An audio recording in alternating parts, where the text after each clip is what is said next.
તો સુરેન્દ્રનગર શહેરમાં હરવા ફરવા લાયક સ્થળો ખૂબ જ ઓછા છે, ત્યારે શહેરની મધ્યમાં આવેલ એકમાત્ર ટાગોર બાગ અને તળાવ છેલ્લા ઘણા સમયથી બિસ્માર હાલતમાં છે, તેમજ સુવિધાઓનો અભાવ જોવા મળી રહ્યો છે, જે મામલે અનેક વખત પાલિકા તંત્રને રજૂઆત કરવા છતાં કોઈ જ ઉકેલ આવ્યો નથી। ત્યારે હવે મહાનગરપાલિકા બનતા સત્તાધીશો દ્વારા આ બગીચા તેમજ તળાવને રિનોવેશન કરી હરવા ફરવા લાયક બનાવવામાં આવે તેવી માંગ ઉઠવા પામી છે।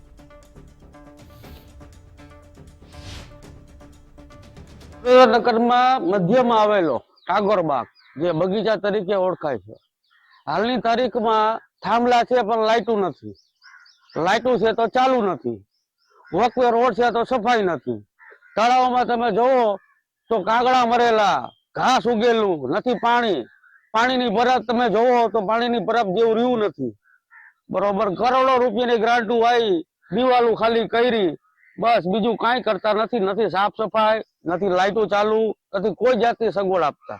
સુરેન્દ્રનગર શહેરની મધ્યમાં ટાગોરબાગ કરીને બગીચો છે સુરેન્દ્રનગર શહેરમાં, જેની તમે પરિસ્થિતિ જુઓ, આ આખા ગામમાં એક જ હરવા ફરવા માટેનું સ્થળ છે, પણ તમને લાગે જ નહીં કે આ બગીચો છે। તમે અંદર જાઓ તમને એવું જ લાગે જંગલ છે, એકલા પાંદડા વેરાણેલા હોય, ડાળીઓ પડી હોય, પક્ષીઓ બચારા મૃત અવસ્થામાં પડ્યા હોય છે। અહીંયા કરોડો રૂપિયાની એવું કહેવાય છે કે કરોડો રૂપિયાની ગ્રાન્ટો આવી છે આની બ્યુટિફિકેશન માટે, પણ આમાં ક્યાંય વપરાણી નથી। સુરેન્દ્રનગરની અંદર એક મધ્યમાં આ બગીચો આવેલો છે, જે બગીચામાં આપણે અત્યારે ઊભા છીએ। આ બગીચાની અંદર નગરપાલિકા, દુધરેજ નગરપાલિકા, જોરાનગર નગરપાલિકા, બધી નગરપાલિકા વારાફરતી બદલી ગઈ અને હવે છેલ્લે અત્યારે મહાનગરપાલિકા બની છે।